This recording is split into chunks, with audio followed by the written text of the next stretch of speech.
Assalamualaikum warahmatullahi wabarakatuh. Bismillahirrahmanirrahim. Alhamdulillahi ala ihsanih wa syukru lahu ala taufiqihi wa amtinanih. Asyhadu an la ilaha illallah wahdahu la syarika lah ta'ziman li sya'nih. Wa asyhadu anna Muhammadan abduhu wa rasuluh al-hadi ila ridwanih. Sallallahu alaihi wa ala alihi wa sahbihi wa ikhwanih.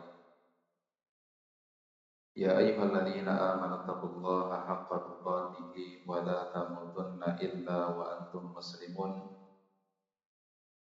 Ya ayyuhalladzina amanu taqullaha wa qulu qawlan sadida yuslih lakum a'malakum wa yaghfir lakum dhunubakum wa may yuti'illaha wa rasulahu faqad faza fawzan 'azima. Amma ba'd. Ma'asyiral muslimin, jamaah yang senantiasa dirahmati oleh Allah, hadirin sekalian. Alhamdulillah, segala puji dan syukur kita panjatkan kepada Allah Subhanahu wa taala atas segenap karunia dan nikmat yang telah Allah Subhanahu wa taala anugerahkan kepada kita semua. Ma'asyiral muslimin, jamaah yang senantiasa dirahmati oleh Allah, setiap kita mungkin pernah berada di sebuah momen di mana kita merasa sudah berdoa kepada Allah Subhanahu wa taala secara maksimal. Akan tetapi doa-doa yang kita panjatkan kepada Allah Subhanahu wa taala ternyata tidak kunjung diijabah dan dikabulkan oleh Allah Subhanahu wa taala. Sebagian di antara kita mungkin sudah berdoa selama 1, 2, atau bahkan 5 tahun dengan doa yang sama, berharap agar doanya dikabulkan oleh Allah Subhanahu wa taala. Namun kenyataannya sampai hari ini doa-doa tersebut belum juga diijabah oleh Allah Subhanahu wa ta'ala. Maka apabila kita berada di momen-momen tersebut, bagaimana sikap yang tepat, bagaimana sikap yang benar sebagai seorang muslim? Di antaranya adalah yang pertama, hendaknya kita melakukan muhasabah diri, mengevaluasi diri kita sendiri.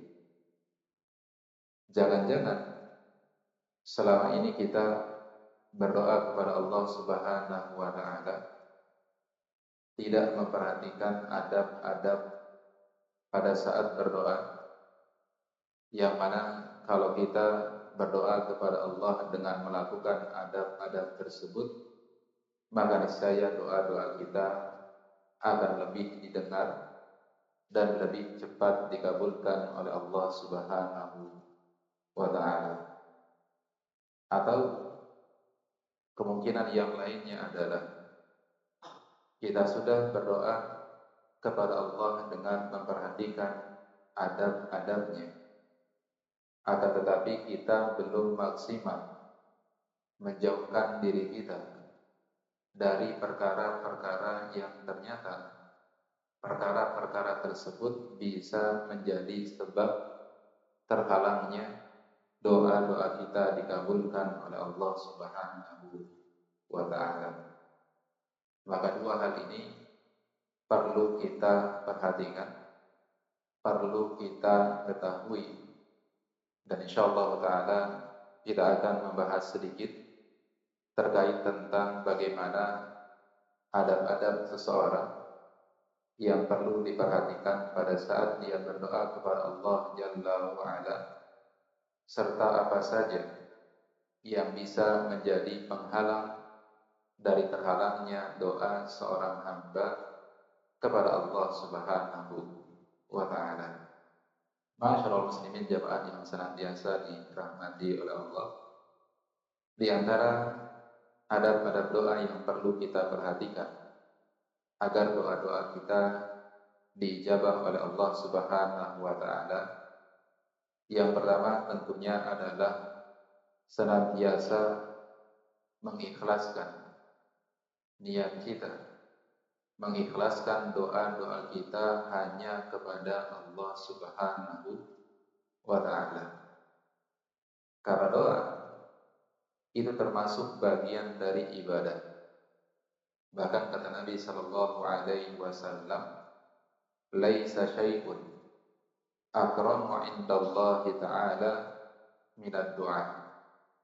Tidak ada ibadah, tidak ada amal saleh yang lebih mulia di sisi Allah Subhanahu wa taala dibandingkan dengan berdoa.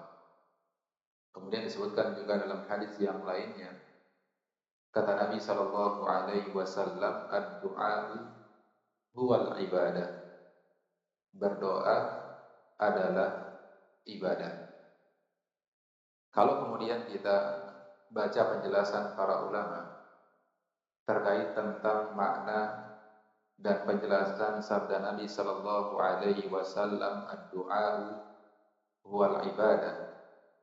Mereka mengatakan bahwasanya ini sama seperti sabda Nabi sallallahu alaihi wasallam, "Al-hajju Arafah." Ibadah haji adalah wukuf di padang Arafah. Kenapa Nabi sallallahu alaihi wasallam katakan al-hajju Arafah? Padahal rangkaian ibadah haji itu tidak hanya wukuf di Arafah, tapi banyak ibadah-ibadah yang lainnya, seperti misalkan mabit, entah di Mina maupun di Muzdalifah, atau kemudian juga di antara rangkaian-rangkaian ibadah haji adalah melempar jumrah, bahkan juga tawaf mengelilingi Ka'bah. Tapi kenapa Nabi sallallahu alaihi wasallam katakan al-hajju Arafah? Kata para ulama, di sini Nabi sallallahu alaihi wasallam hendak menyampaikan kepada kita bahwasanya di antara pokok-pokok penting ibadah yang dilakukan oleh para jamaah haji selama mereka melaksanakan ibadah haji adalah wukuf di Arafah. Maka sama ketika Nabi katakan ad-du'a wal ibadah, yang namanya ibadah itu banyak sekali. Akan tetapi inti dan pokok dari segala bentuk ibadah seseorang kepada Allah Subhanahu wa taala adalah berdoa kepada Allah Jalla wa ala. Maka ma'asyiral muslimin jamaah yang dirahmati oleh Allah, ini yang perlu kita pahami bersama, ketahui bersama bahwasanya di antara adab berdoa adalah mengikhlaskan doa tersebut hanya kepada Allah Subhanahu wa taala. Maka sebagaimana ibadah-ibadah yang lainnya, kalau kita tidak ikhlaskan kepada Allah, maka ibadah-ibadah tersebut tidak akan diterima oleh Allah Jalla wa ala. Maka demikian pula doa-doa seorang hamba tidak akan dikabulkan oleh Allah Jalla wa ala kecuali ketika hamba tersebut berdoa dia ikhlaskan hanya kepada Allah Subhanahu wa taala. Kemudian adab berdoa yang kedua, sebagaimana dijelaskan oleh para ulama, yaitu dianjurkan bagi orang yang berdoa untuk berdoa dalam keadaan suci. Di sini yang perlu digarisbawahi adalah dianjurkan.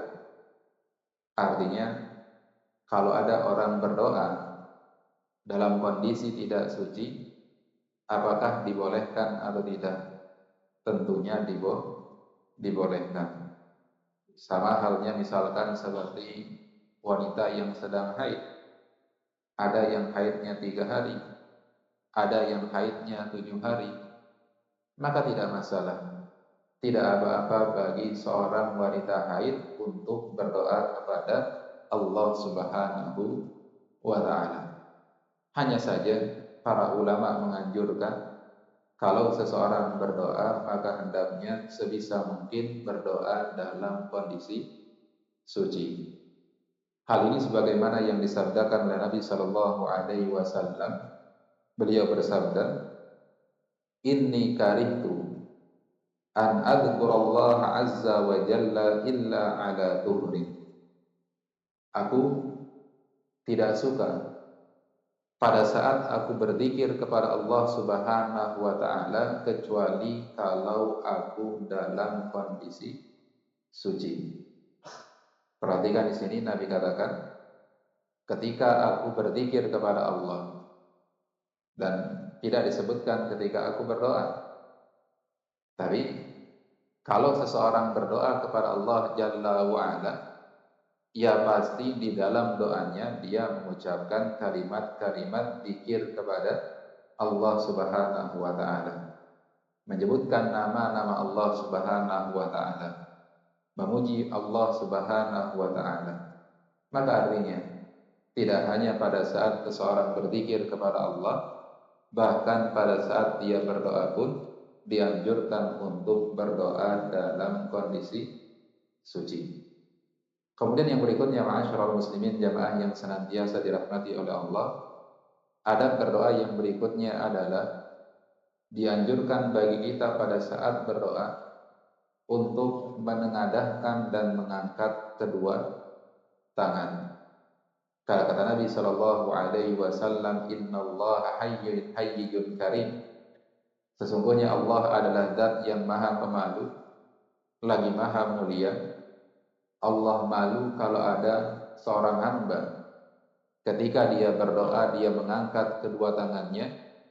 Allah malu kalau tidak mengabulkan doa-doa hambanya tersebut. Dan para ulama menjelaskan terkait tentang beberapa kaifiyah, beberapa tata cara mengangkat kedua tangan pada saat berdoa.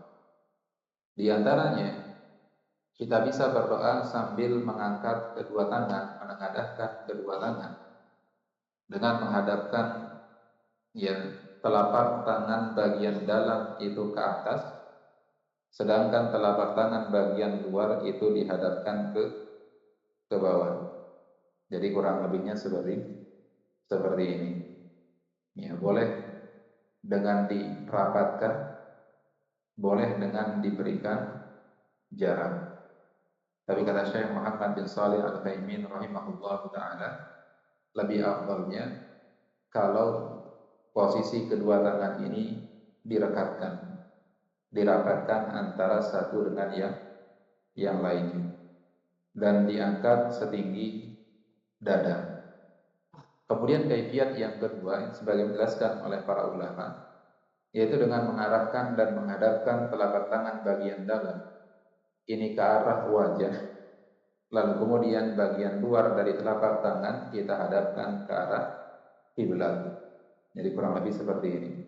Dan kita umumnya banyak di antara kita yang ketika berdoa mengangkat tangan seperti ini. Nah, ini benar. Ini cara mengangkat tangan pada saat berdoa. Kemudian kaifiat yang ketiga, dan ini dilakukan dalam kondisi-kondisi mendesak, di mana kita benar-benar butuh pertolongan kepada Allah di saat itu juga, di saat-saat yang sangat-sangat mendesak, saat-saat yang paling sulit, yaitu dengan cara mengangkat kedua tangan tinggi-tinggi. Bisa dengan tadi telapak tangannya dihadapkan ke atas atau dihadapkan ke wajah, tapi diangkat tinggi-tinggi sampai kelihatan kedua ketiak, ya.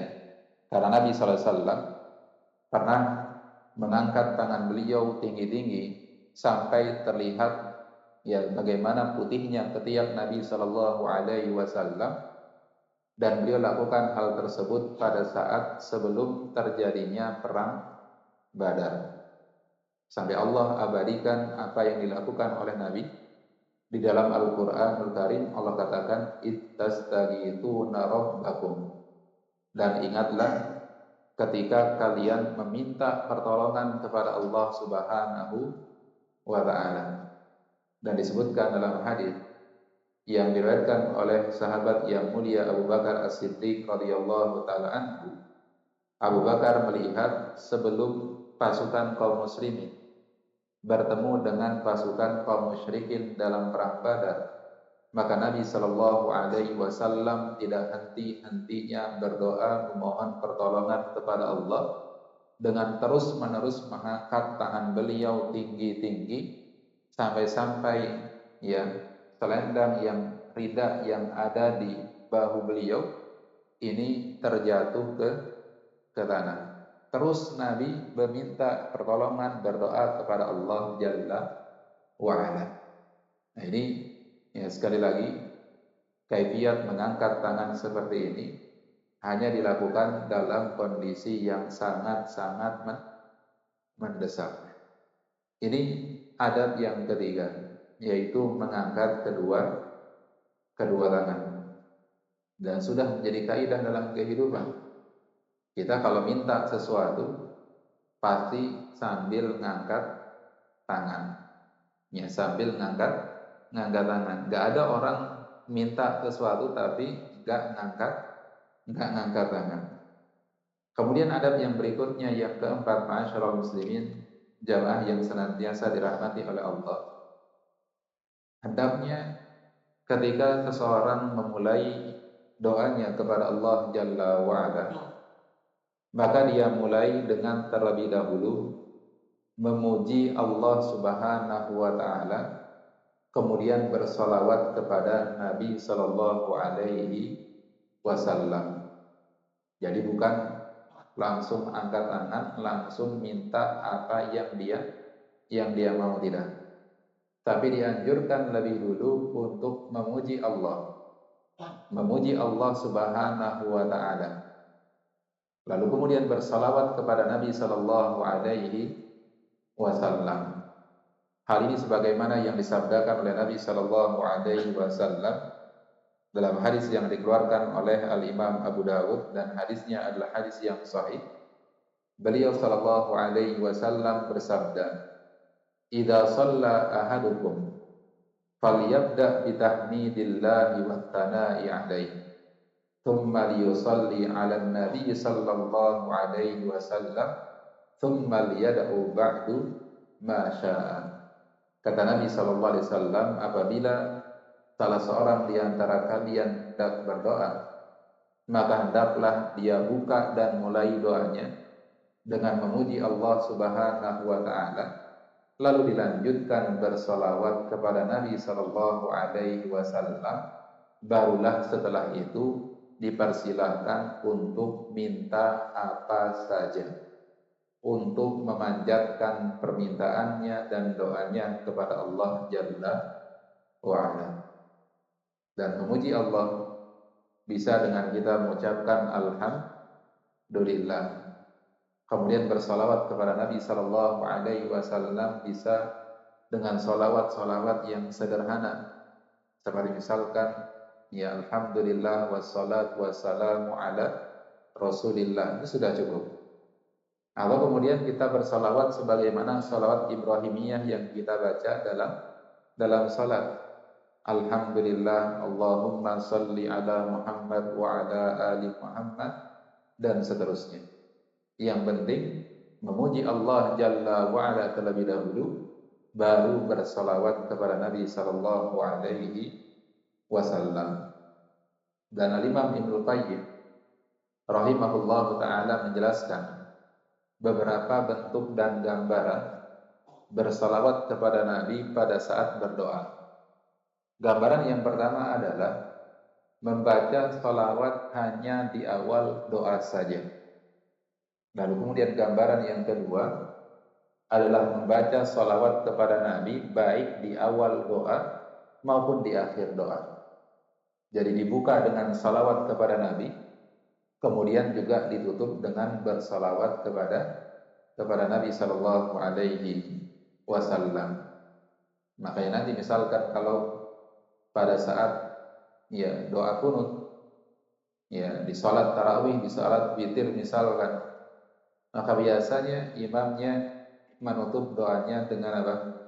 Dengan bersalawat kepada Nabi Sallallahu Alaihi Wasallam. Kita bisa ucapkan wa sallallahu ala nabiyyina Muhammadin wa ala alihi wa sahbihi wasallam. Selesai doanya. Kemudian gambaran yang ketiga, bentuk yang ketiga kata Imam Ibnul Qayyim, seseorang bisa memulai doanya dengan bersalawat kepada Nabi. Kemudian di pertengahan doanya, di antara satu doa dengan doa-doa yang lainnya, di pertengahan doanya, dia juga lanjutkan dengan salawat kepada Nabi Sallallahu Alaihi Wasallam. Kemudian yang terakhir dia tutup juga dengan bersalawat kepada Nabi Sallallahu Alaihi Wasallam.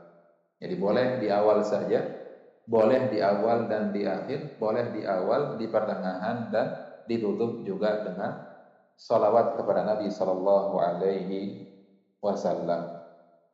Seberapa urgennya bersalawat pada saat berdoa? Ini disampaikan oleh Nabi Sallallahu Alaihi Wasallam dalam hadis yang dikeluarkan oleh Al-Imam Ad-Dailami, dan disebutkan oleh sebagian para ulama bahwasanya para perawinya adalah perawi yang thiqah. Kata Nabi Sallallahu Alaihi Wasallam, kullu du'ain mahjubun hatta yusalla ala Nabi Sallallahu Alaihi Wasallam. Setiap doa itu terhalang dari pengabulan Allah Subhanahu wa taala sampai di dalam doa tersebut dibacakan salawat kepada Nabi Sallallahu Alaihi Wasallam. Ya, sehingga bisa jadi doa kita belum juga kunjung dikabulkan karena pada saat kita berdoa kita belum sempat atau lupa untuk bersalawat kepada Nabi Sallallahu Alaihi Wasallam. Kemudian adab yang berikutnya, yang keberapa? Yang kelima ya. Adab doa yang kelima yang berikutnya yaitu berdoa dengan menyebutkan nama-nama dan sifat-sifat Allah Subhanahu wa taala. Menjadikan penyebutan nama-nama dan sifat-sifat Allah sebagai perantara antara kita dengan Allah Subhanahu wa taala. Misalkan kalau kita minta doa kepada Allah, minta agar dosa-dosa kita diampuni dan taubat kita diterima oleh Allah Subhanahu wa taala, maka bisa sambil menyebutkan di antara nama-nama dan sifat-sifat Allah Jalla wa Ala. Misalkan kita sebutkan di antara nama Allah adalah At-Tawwab, Zat yang Maha menerima taubat. Lalu kemudian disebutkan nama Allah adalah Al-Ghafur, Zat yang Maha mengampuni dosa-dosa hamba-hambanya. Begitu pula kalau kita berdoa kepada Allah, meminta agar dimudahkan rezeki kita, dimudahkan pekerjaan kita, maka kita minta kepada Allah dengan menyebutkan nama-nama Allah yang cocok dan sesuai dengan permintaan kita. Bahwasanya di antara nama-nama Allah Jalla wa Ala adalah Allah Ar-Razzaq, Zat yang Maha memberi rezeki. Jadi ini yang kita sebutkan di dalam doa-doa kita.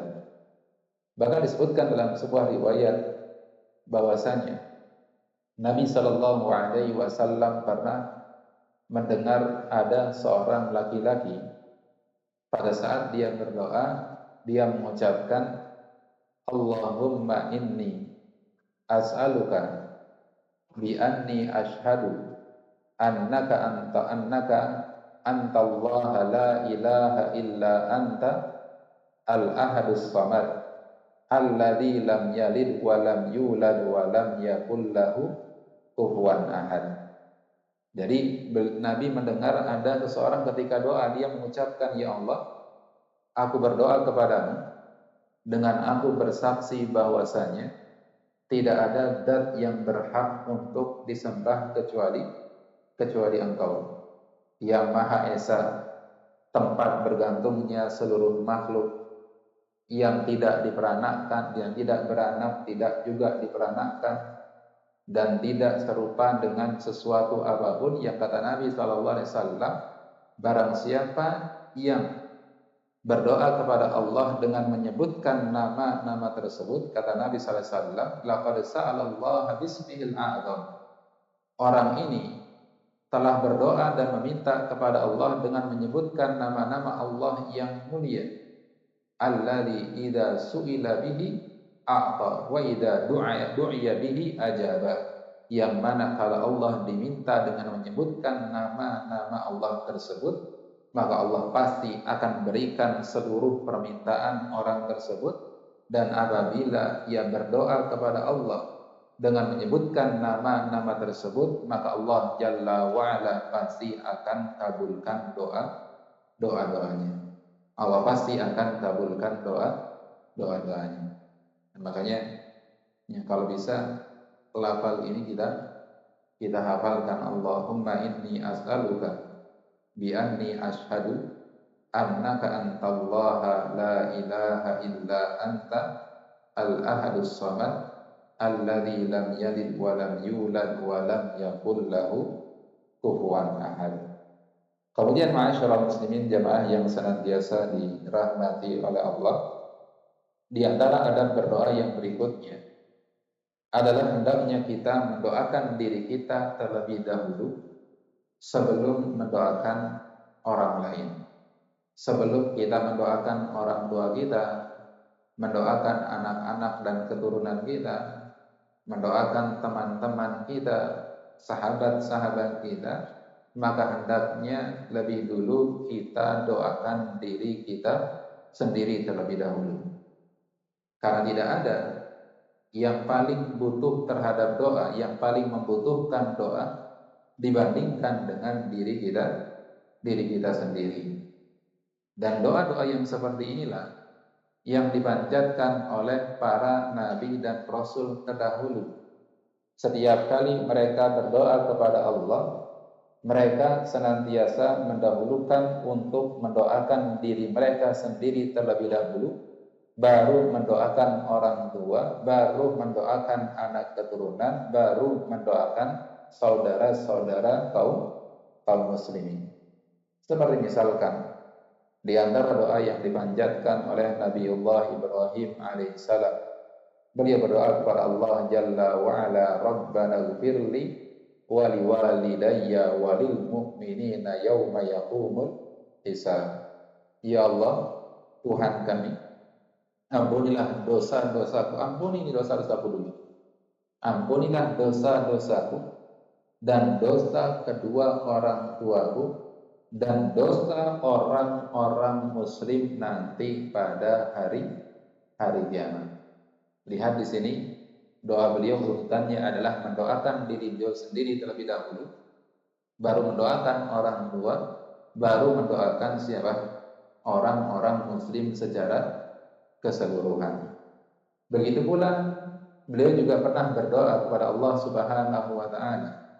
Di antara doa beliau adalah Rabbi ja'alni muqimas salati wa min dzurriyyati. Ya Allah, jadikanlah aku dan anak keturunanku termasuk orang-orang yang mendirikan salat. Perhatikan di sini, beliau berdoa, ya Allah, jadikanlah aku. Beliau sebutkan diri beliau sendiri terlebih dahulu. Ya Allah, jadikanlah aku. Lalu setelah itu baru mendoakan anak-anak beliau dan juga anak keturunanku termasuk ke dalam bagian orang-orang yang mendirikan salat. Kemudian juga di antara doa beliau di dalam Al-Quran itu banyak sekali. Dan juga berdoa kepada Allah untuk diri beliau sendiri dan juga untuk anak keturunan beliau. Beliau berdoa kepada Allah, wajnubni wa baniya an na'budal asnam. Ya Allah, jauhkanlah diriku dan juga anak keturunanku untuk menyembah berhala. Jadi ini adalah doa-doa para nabi-nabi dan rasul-rasul terdahulu, bagaimana mereka mendoakan diri mereka sendiri terlebih dahulu, baru mendoakan orang tua, mendoakan anak keturunan, mendoakan kaum muslimin secara keseluruhan. Kemudian ma'asyiral muslimin jamaah yang senantiasa dirahmati oleh Allah, ini sebenarnya banyak sekali. Ada setidaknya 13 ya adab-adabnya. Tapi kita ringkas saja, sebutkan beberapa saja. Yang terakhir adalah yaitu mencari waktu-waktu yang mustajab dan tempat-tempat yang utama untuk berdoa. Sebagaimana kita ketahui dalam hadis-hadis yang sahih, bahwasanya di antara tempat-tempat dan waktu-waktu yang mustajab bagi seseorang untuk berdoa kepada Allah Jalla wa'ala, di antaranya adalah di waktu sholat misalkan. Nah, di waktu sholat itu ada dua tempat yang mustajab bagi kita untuk memperbanyak doa kepada Allah. Yaitu yang pertama pada saat kita sujud, kata Nabi sallallahu alaihi wasallam, fa amma sujudu fa'aktsiru fihi du'a. Adapun ketika kalian sujud, maka perbanyaklah oleh kalian berdoa kepada Allah. Aqrabu ma yakunul 'abdu baina yaday rabbih wa huwa sajid. Tempat yang terdekat antara seorang hamba dengan penciptanya, dengan Allah Jalla wa'ala, adalah di waktu dia sedang sujud. Maka Nabi perintahkan bagi kita untuk banyak-banyak berdoa pada saat sujud. Kalau kemudian ada sebuah pertanyaan, bagaimana dengan sebuah hadis yang mengatakan bahwasanya pada saat ruku dan sujud itu nggak boleh bagi kita untuk membaca Al-Quran. Pada saat ruku maupun sujud dalam sholat kita nggak boleh baca Al-Quran. Ya, misalkan ketika ruku kita baca Al-Ikhlas misalkan, atau ketika sujud kita baca surah Al-Ikhlas, ini nggak boleh. Karena memang ada hadisnya dan larangannya dari Nabi Shallallahu Alaihi Wasallam. Lalu bagaimana kalau pada saat kita dalam kondisi sujud, di mana kita dianjurkan untuk banyak-banyak berdoa kepada Allah, lalu bagaimana kalau doa yang kita baca pada saat sujud tersebut ternyata doa yang ada dalam Al-Quran? Boleh atau tidak, Pak? Ya, boleh. Kenapa boleh? Bukankah nggak boleh baca Al-Quran pada saat sujud? Karena ketika kita baca ya doa yang ada di dalam Al-Quran tersebut, maka kita tidak dikatakan sedang baca Quran, tapi kita dikatakan sedang berdoa.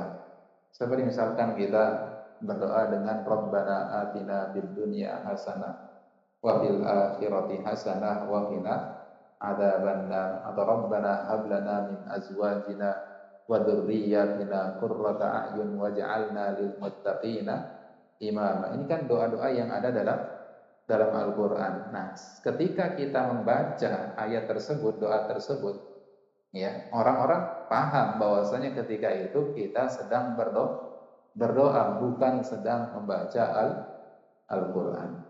Ya, jadi pada saat sholat itu ada dua tempat yang mustajab. Yang pertama pada saat sujud, dan yang kedua adalah yaitu di tasyahud akhir sebelum salam. Yang kata Nabi Shallallahu Alaihi Wasallam, liyaftar minad du'ai ma syaa.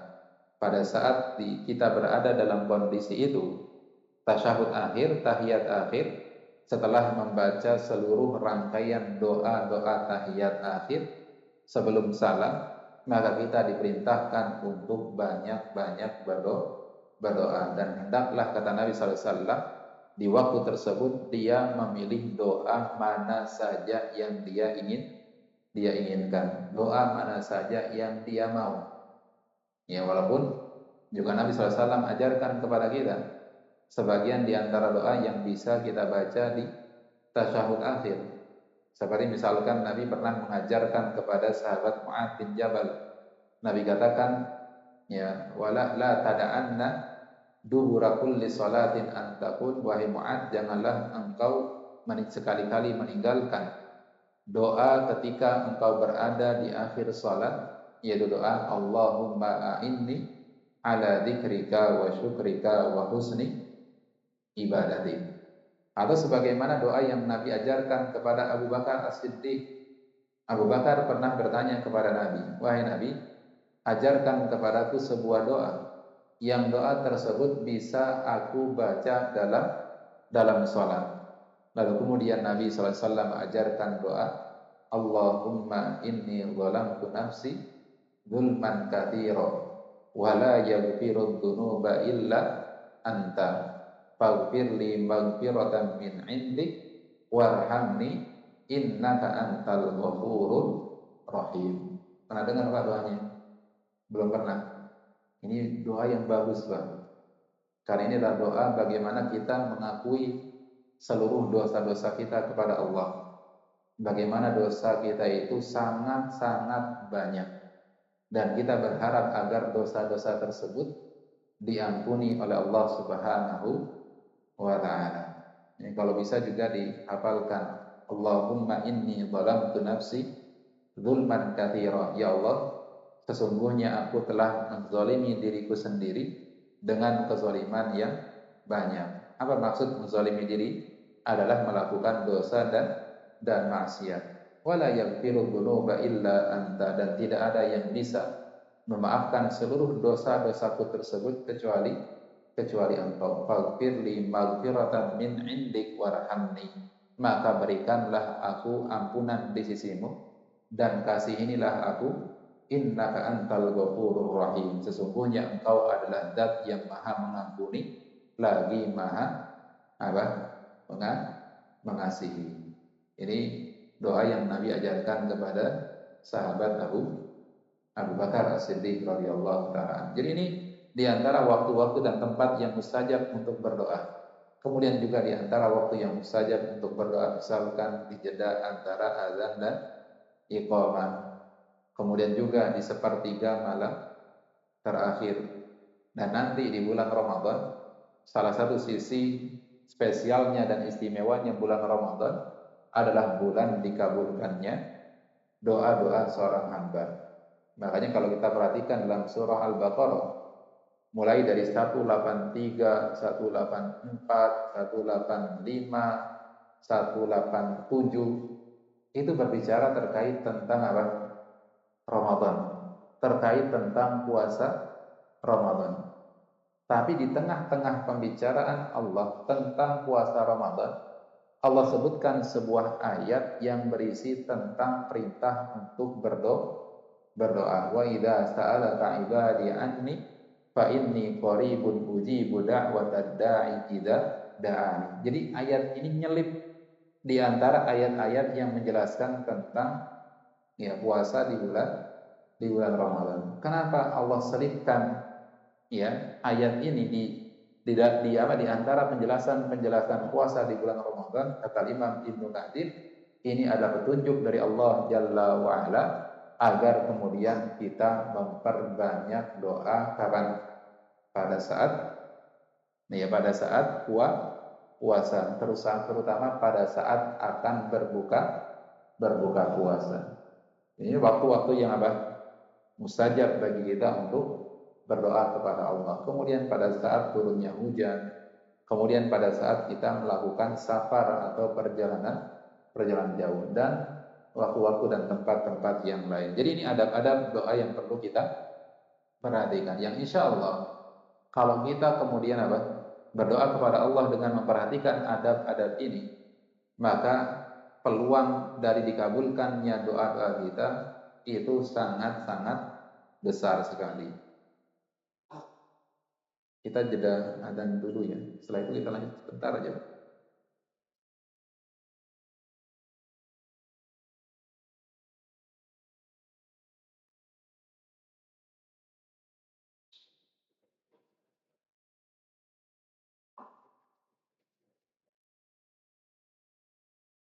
Allahu Akbar.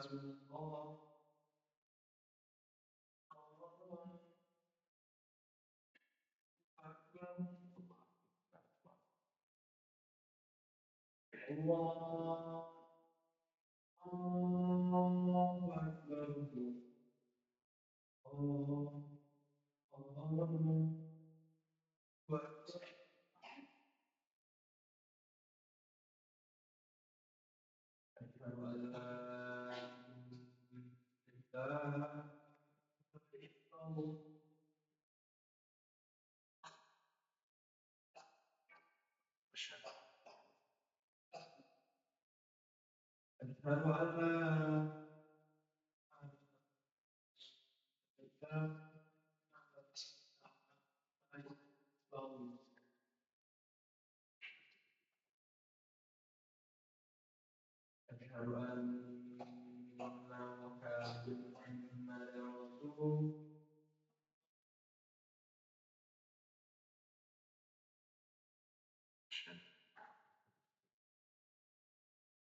Iya, izin mungkin 5 menit atau 6 menit ya.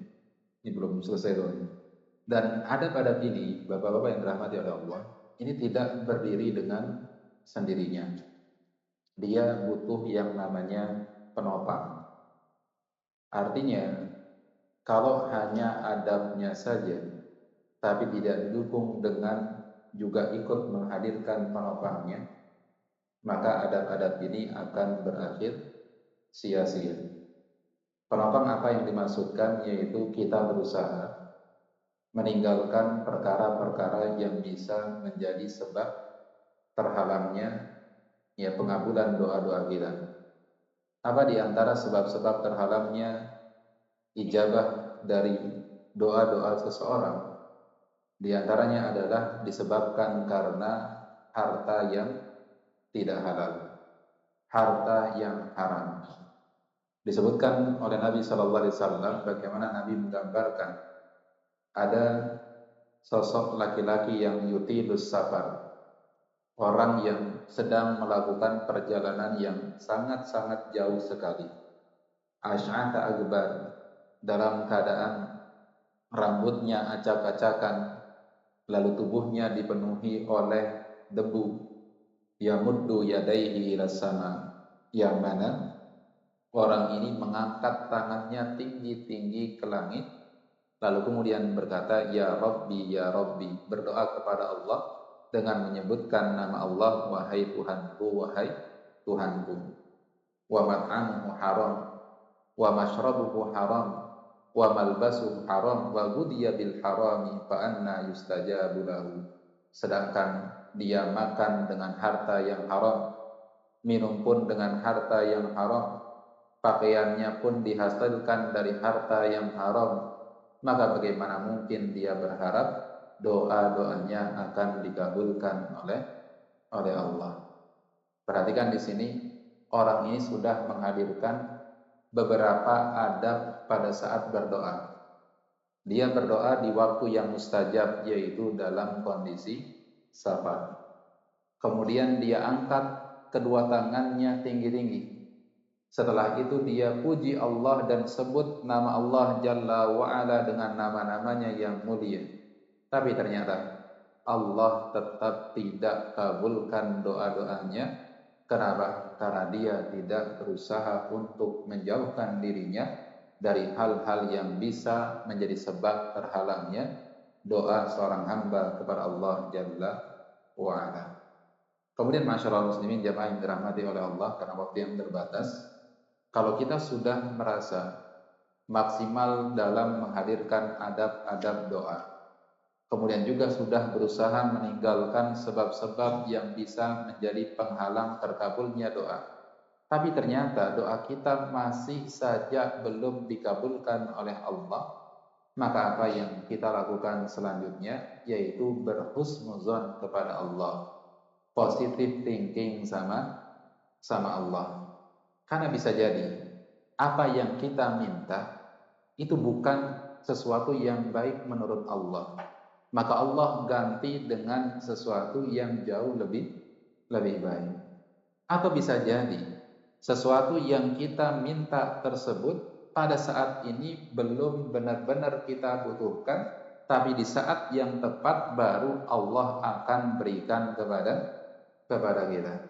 Atau bisa jadi Allah itu tunda pengabulan dari doa-doa kita. Kenapa? Karena Allah Subhanahu wa taala suka dan senang kita sering-sering berdoa kepada Allah. Dan Allah menganggap bahwasanya yang kita butuhkan itu tidak hanya sekedar dikabulkannya apa yang menjadi permintaan kita, tapi yang kita butuhkan adalah berupa pahala yang banyak nanti di akhirat. Dan ini dijelaskan oleh Al-Imam Al-Qurtubi. Ya, jadi beliau menjelaskan sebab-sebab kenapa doa seorang hamba itu ditangguhkan pengabulannya. Dan Al-Imam Ibnu Jauzi beliau punya analogi yang menarik, ya, terkait tentang doa seorang hamba kepada Rabb-nya, kepada Allah Jalla wa'ala. Itu sama seperti ibaratnya permintaan seorang anak kepada orang tuanya. Kadang seorang anak itu minta kepada orang tuanya sesuatu yang tidak ada maslahatnya, sehingga orang tuanya tidak mau mengabulkan permintaannya. Atau seorang anak minta sesuatu yang belum saatnya dia miliki. Maka kita sebagai orang tua yang nggak langsung ngasih ketika anak kita minta, kita rasa dia belum saatnya miliki, tapi nanti akan kita berikan pada waktunya, entah 5 tahun yang akan datang, 10 tahun atau 15 tahun yang akan datang. Begitu pula dengan Allah Subhanahu wa taala. Dan Allah Maha tahu apa yang menjadi kebutuhan kita. Jangan-jangan kita masih banyak dosanya, kita masih belum maksimal ibadahnya, sehingga Allah ingin kita terus berdoa kepada Allah Jalla wa'ala. Tujuannya apa? Agar kita diberikan pahala yang besar, yang banyak, dan yang itulah yang kelak akan menyelamatkan kita di akhirat. Mungkin nanti di akhirat kita akan kaget kenapa kita dapatkan pahala yang besar, pahala yang banyak di sisi Allah Jalla wa'ala. Oh, ternyata ini disebabkan karena kita berdoa kepada Allah. Enggak henti-hentinya kita berdoa kepada Allah Jalla wa'ala. Baik, masyaallah muslimin jamaah yang dirahmati oleh Allah Jalla wa'ala, ini yang bisa disampaikan. Allah taala a'lam bissawab. Baik, tidak ada pertanyaan? Apa mau ada pertanyaan? 3 menit lagi. Ada pertanyaan? Tidak ada. Cukup? Baik. Baik jemaah yang senantiasa dirahmati oleh Allah Bapak-Bapak sekalian, ini yang bisa disampaikan pada kesempatan malam hari ini. Semoga bermanfaat bagi kita semua. Wallahu taala a'lam bishawab. Ditutup dengan doa kafaratul majlis. Subhanallahi wa bihamdika asyhadu an la ilaha illa anta astaghfiruka wa atubu ilaik. Wa sallallahu ala nabiyyina Muhammadin wa ala alihi wa sahbihi wa sallam. Walhamdulillahi rabbil alamin. Assalamualaikum warahmatullahi wabarakatuh.